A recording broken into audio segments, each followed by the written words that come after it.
Well, hello. This is Father Joe Gembala, pastor of St. Malachi Catholic Church.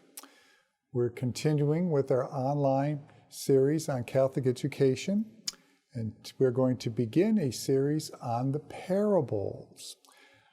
We're filming this today from the confessional because today's parable is very important from the perspective of forgiveness. This parable is very famous, and I imagine all of us know it. But I will read it anyway. It's from the Gospel of St. Luke, and it begins, "The tax collectors and the sinners were all gathering around Jesus to hear him speak, in which the Pharisees and the scribes murmured, 'This man welcomes sinners and eats with them.' Then he addressed this parable to them. A man had 2 sons.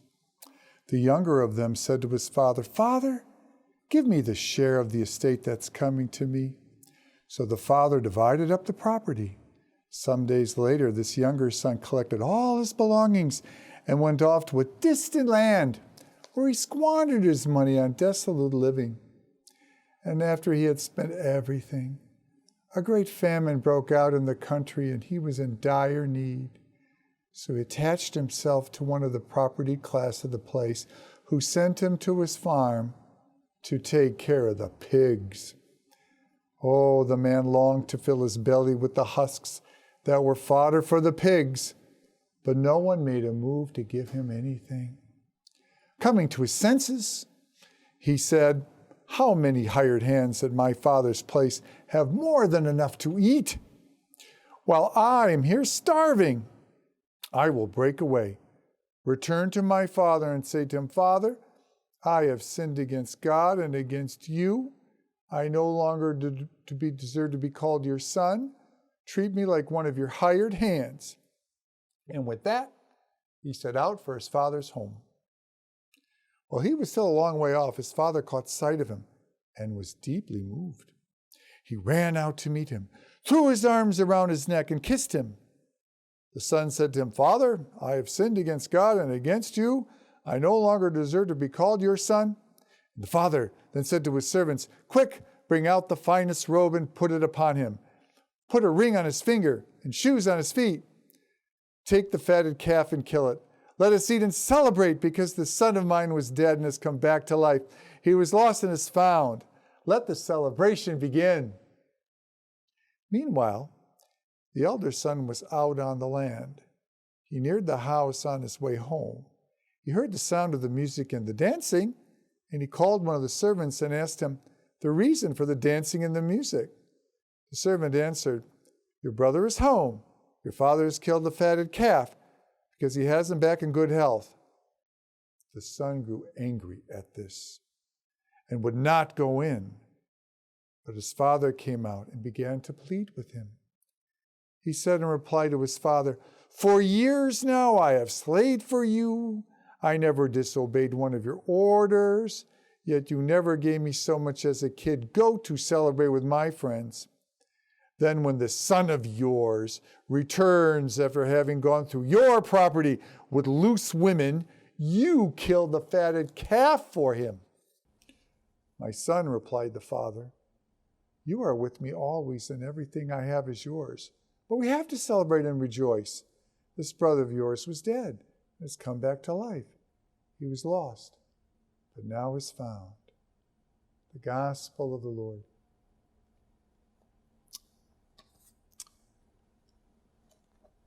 The parable of the prodigal son. In this story, there are 3 main characters. There, of course, is the father, the younger son, and the older son. If you were listening to this story in Jesus' time, it would have been very hard to identify with any of the 3. Let me explain. The father has 2 sons, of course, and the younger son wants to leave. He wants his share of the property. This was allowed under Jewish law. The younger son was naturally only going to get a share half the size of his older brothers, and if he wanted early, he would even get less of that. But for whatever reason, the younger son wanted out. The father didn't have to do this. He did not have to give this money. He He chose to do this. And most people listening to that story would have said, well, why would he do this? And his son would take off like this. Shouldn't he make sure that the son reaches the age of majority and waits for his proper inheritance? And the audience would have scratched their heads at that.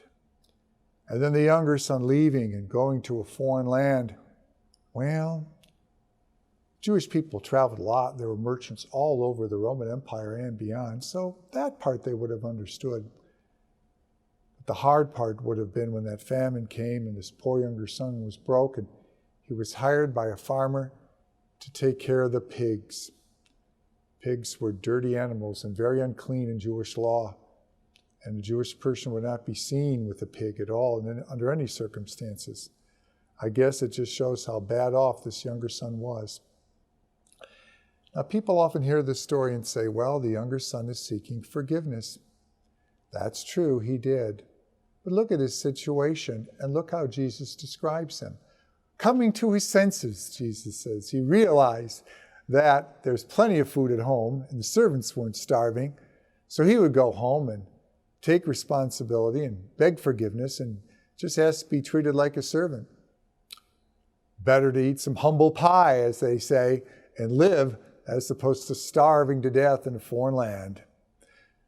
His seeking forgiveness was based on the reality that it was his only option other than dying among the pigs.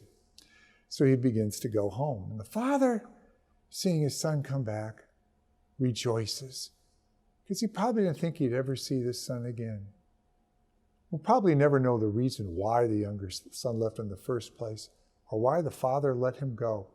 But we do know that the father was very happy when his son returned and ordered the fatted calf to be slain and the party to begin. The third character, which would have been the most interesting character and still very difficult for the audience to understand, would have been the older brother. In this sense, the older brother has been obedient.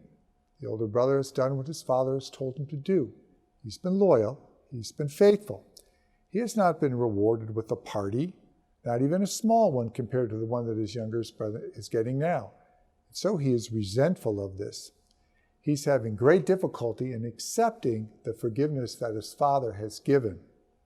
He's having difficulty accepting the fact that his father can be such a person to forgive all the past events and move on and start life anew with both of his sons at the house. The most interesting thing about this parable is how does the older son resolve it? What does the older son do?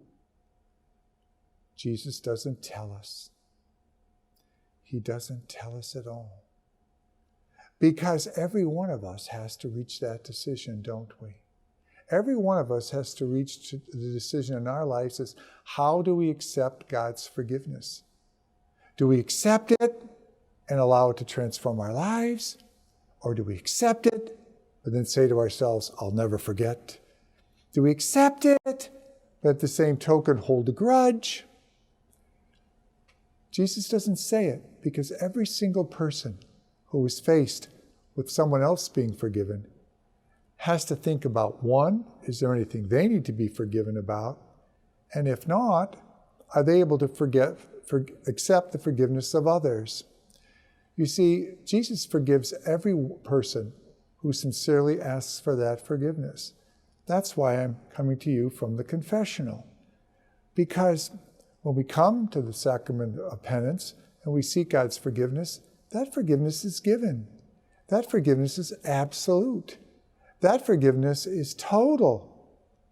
God is omnipotent, but I'll tell you this, He forgets the past sins once He forgives them. He moves on. He wants us to move on too. The best way we can move on, the best way we can approach God's forgiveness is that when we are forgiven or others are forgiven, it is best to accept that forgiveness, let it transform our lives, and like the Lord, forget the past event so that we can start anew with our brothers and our sisters who are forgiven, start again in our relationship with our all-forgiving Father. Thank you.